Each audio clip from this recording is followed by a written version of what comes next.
They want to sell you a gray, controlled world where safety comes at the cost of your freedom. I say hell no. We're passing the torch of liberty to the next generation, and it starts today. Welcome back, brothers and sisters. I'm fired up because something massive just happened.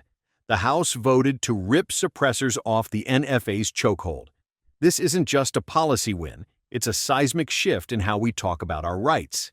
The Speaker of the House even went on TV, calling out the NFA tax for what it is, a shameless grab at your Second Amendment. We're not just defending our freedoms, we're taking them back. I'll break it all down, from the House's vote to the Senate's next move. Everything's linked below, so dive in.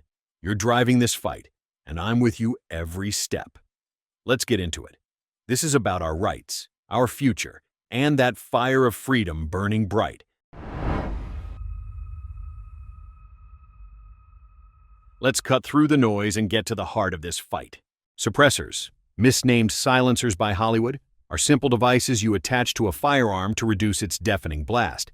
They don't make guns silent, they take a gunshot's ear-shattering 160 decibels down to around 120 to 130 dB, like a loud power tool. That's critical hearing protection for hunters, sport shooters, law enforcement, even kids learning to shoot.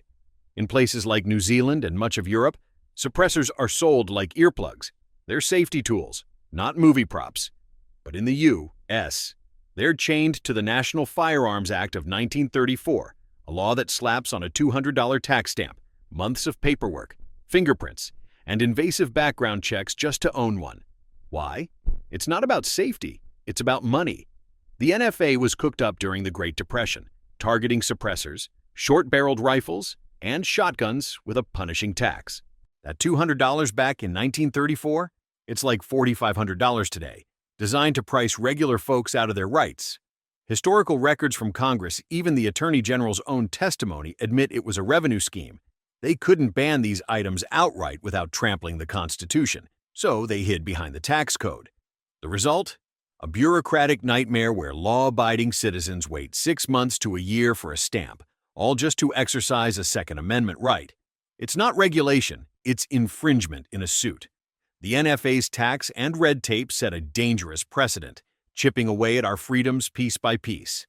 Every stamp you buy is a reminder the government's profiting off your rights. And to what end? Suppressors don't make crime easier. ATF's own data shows NFA-regulated items are rarely used in crimes. Meanwhile, the tax funds, nothing but bureaucracy. The American Suppressor Association points out that 44 states already allow suppressor ownership, and 42 permit their use in hunting, proving they're mainstream tools, not threats. Yet here we are, stuck with a law from the Tommy gun era, when gangsters made headlines, not reality. This fight is personal. Every time you clean your rifle or teach your kid to shoot, you're staring down a system that charges you for liberty. That's why we're tearing this relic apart. The NFA's grip on suppressors is the symbol of government overreach, and we're done paying taxes on our God-given rights. Get ready. We're not just pushing back. We're rewriting the rules. This is where the rubber meets the road. Folks, in May 2025, the House dropped a bombshell, passing a budget reconciliation package that included a game-changer, a manager's amendment to rip suppressors right out of the NFA's clutches. This wasn't a backroom stunt. It was 14 months of blood, sweat, and debates, with every House Republican in the mix. 11 committees hammered out the details. When the final bill stitched it all together, the suppressor provision stood tall. The NRA, GOA, American Suppressor Association, and NSSF were all in the trenches, pushing hard to make this happen. And it worked. The House said, enough is enough, and voted to end this century-old tax on our rights. Then the Speaker went on ABC, or one of the major networks, and laid it bare. The NFA's $200 tax on suppressors is a pointless cash grab with zero defense. He pushed back on it hard as a burden on your Second Amendment freedom. That specificity? It's a revolution. Politicians are usually cagey, hiding behind "we support 2A" platitudes. But now, they're naming names and calling out nonsense. Why? Because you moved the culture.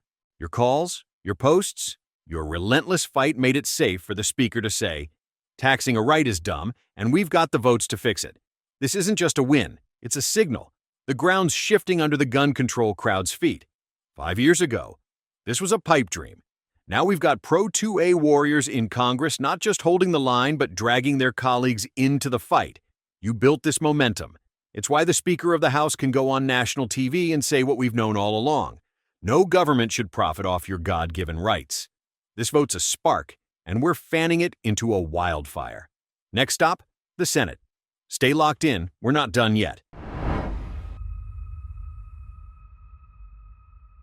The House threw a haymaker, but the Senate is where this fight gets real. That reconciliation bill with suppressor removal locked and loaded has a hard deadline. July 4th, 2025. If it passes, the NFA's grip on suppressors is history. But there's a beast in our path called the Byrd Rule. This Senate rule demands reconciliation bills stick strictly to budget issues, no side quests. The parliamentarian, the Senate's rule enforcer, could say removing suppressors from the NFA is gun policy, not a budget matter, and gut the provision. That's the battle line. And we're not backing down. We're shouting it loud. The NFA is a tax, it always was, and we've got the receipts. Congress in 1934 didn't mince words. The NFA's $200 tax stamp was a cash grab. Plain and simple. Even the Attorney General at the time warned it would be unconstitutional without the tax cover. That's our hammer, and we're swinging it. Senator Mike Crapo, chair of the Senate Finance Committee and co-sponsor of the Hearing Protection Act, is leading the charge. His committee owns the bulk of this bill, and they're solid. Other senators, facing tight primaries, no backing this pro-2A move fires up voters. This isn't just strategy, it's a stand for liberty. The anti-gun crowd's desperate to spin the NFA as public safety. But we're tearing that lie apart. Every tax stamp, every 6-month wait, every fingerprint proof you're paying for your freedom. You've shifted the culture so far that senators can't hide behind vague "I support the Second Amendment" lines anymore. They're on notice, and now's the time to turn up the heat. Call, email, post. Tell them the NFA is a tax, and taxing a right is tyranny. We've got until Independence Day to lock this in. Every voice counts. This isn't just about suppressors, it's about dismantling a system that profits off liberty. We're not asking for permission. We're taking back what's ours. Bring the fire and make this a 4th of July they'll never forget.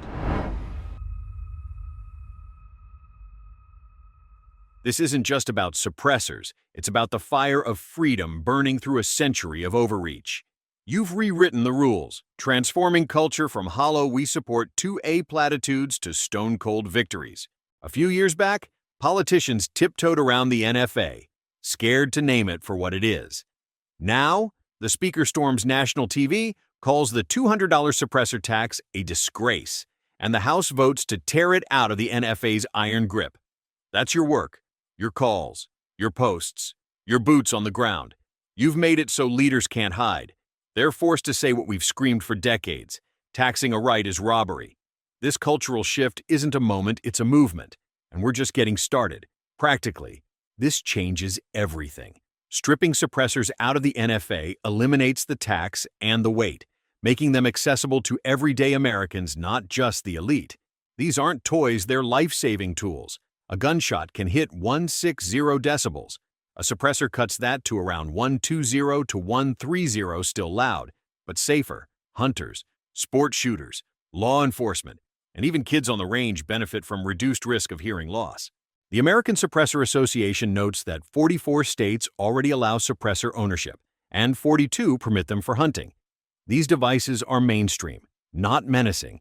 This win means safer shooting, quieter woods, and more families passing down their Second Amendment traditions without bureaucracy's boot on their necks.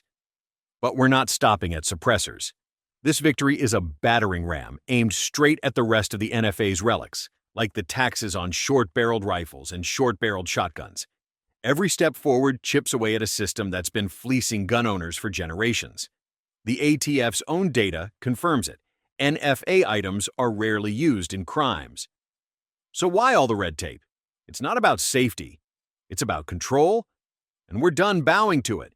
Every time you load a mag, zero your rifle, or teach someone to aim, you're defying a system that profits off your liberty. This isn't just about today. It's about your kids, your grandkids, and every patriot who'll inherit the rights we're clawing back. You're not just holding the line, you're redrawing it. You're forging a future where freedom isn't taxed, tracked, or delayed.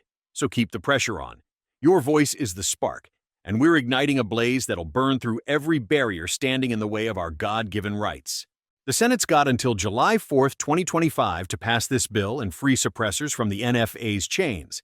Flood your senators' phones and inboxes. Tell them loud and clear, the NFA is a tax, and taxing rights is tyranny. Share this video, post the message, and wake up the masses. Let's drown out the censorship algorithms trying to bury our voices. We're not just talking about suppressors, we're tearing down a system that profits off our freedom. I'll keep you posted as the battle rages on, but remember, it's your voice that'll seal the deal. Stand up, speak out, and let's make the Senate feel the heat. We're not asking for our rights, we're taking them back. And we're doing it now. You are the fire in this fight, and I'm honored to stand shoulder to shoulder with you. This battle for suppressors is about guarding liberty for the next generation untaxed and unshackled. Your relentless push has forced politicians to face the truth. Our rights aren't for sale. Thank you for keeping the Second Amendment's flame alive. We've got more ground to take, and I'm with you all the way. Stay fierce, stay loud. This isn't just a win, it's a legacy. Together, we're forging a future where freedom stands tall. Keep the fight burning, we'll meet again soon.